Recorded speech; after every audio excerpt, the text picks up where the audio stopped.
কি এটা দেখে বলো তো এটা কি বানানো হয়েছে। এটা কিন্তু আমার এখন মনে হলো, তাই আমি এটা তৈরি করলাম। তো দেখে কে কে বুঝতে পারছো যে এটা কি বানিয়েছে? কি বুঝতে পারছো না তো? এইটা হচ্ছে গাজরের লাড্ডু। দেখতে কতটা সুন্দর হয়েছে লাড্ডু।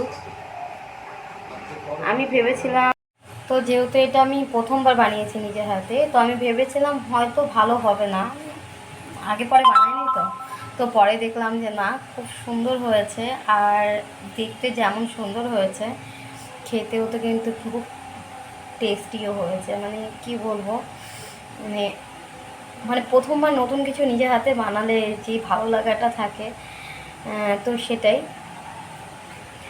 আর এবারে তো আমি ভিডিওটা মানে করা হয়নি।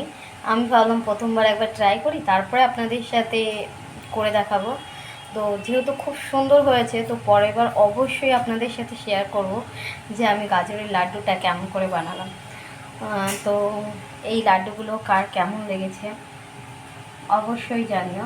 আমার তো খুব ভালো লেগেছে প্রথমবার বানিয়ে। তো আজকের মতো সবাইকে বলি টাটা।